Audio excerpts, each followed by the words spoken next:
আল্লাহ রাব্বুল আলামিন কুরআনুল কারীমের ভিতরে বলেন, ওয়া ইযা কুরিয়াল কুরআনু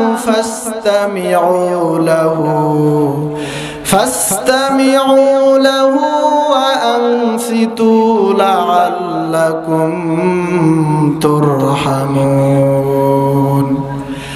আল্লাহ রাব্বুল আলামিন এই পৃথিবীর মানুষদেরকে ডাক দিয়ে বলতেছেন, পৃথিবীর মানুষ, যেখানে আমি আল্লাহ রাব্বুল আলামিনের কোরআনের তাফসীর করা হয়, কোরআনের দর্স দেওয়া হয়, কোরআনের মাজমা বসানো হয়, আমার যেই সকল বান্দারা সেই মাজমার ভিতরে বসে ভদ্র সহকারে বসে যাবে, ফাসতামিউ লাহু, তারা তাদের কান দিয়ে আমার কোরআনগুলো শ্রবণ করবে। তারা চিল্লাপাল্লা করবে না, কারা?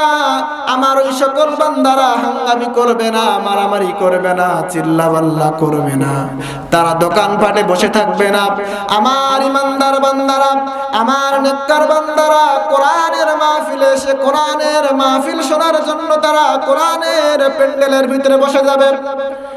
আল্লাহ রাব্বুল আমিন বলেন, যেই সকল আমার বান্দারা কোরআনের মাহফিলে এসে বসে যাবে, আমি আল্লাহ রাব্বুল আমিন ওই সকল বান্দাদের জন্য আমার আসমান থেকে ওয়া আনসিতু লাআল্লাকুম তুরহামুন, তাদের উপর আমি আল্লাহ রাব্বুল আমিন আসমান থেকে রহমত নাজিল করব। জোরে বলি সুবহানাল্লাহ। আল্লাহ রাব্বুল আমিন বললেন রহমত নাজিল করব।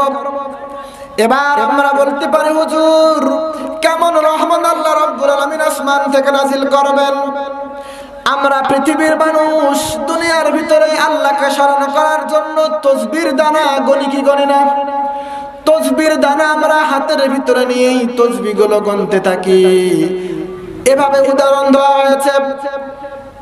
আল্লাহ রাব্বুল আমিন কেমন করে আসমান থেকে রহমত নাজিল করে? কোন আল্লাহর বান্দা যদি তাসবির দানা এভাবে উঁচু করে রাখে, আর ওই তাসবির দানাটাকে যদি নিচের দিক দিয়ে যদি কেচি দিয়ে কেটে দেওয়া হয়, পয়গম্বর বলেছেন ওই তাসবির দানাগুলো দুনিয়ার জমিনের ভিতরে যেভাবে টপ টপ করে পড়তে থাকে, পয়গম্বর বলে আল্লাহর কোন বান্দা যখন কোরআনের মাহফিলে কোরআন শোনার জন্য এসে বসে যায়, পয়গম্বর বলেছেন ওই সকল বান্দাদের উপর আল্লাহ রাব্বুল আলামিন আসমান থেকে ওই তাসবির দানার মতো টপ টপ করে রহমত নাজিল করেন। আরো জোরে বলি সুবহানাল্লাহ। তাহলে আমরা যারা এখানে বসে গিয়েছি, আল্লাহ রাব্বুল আলামিন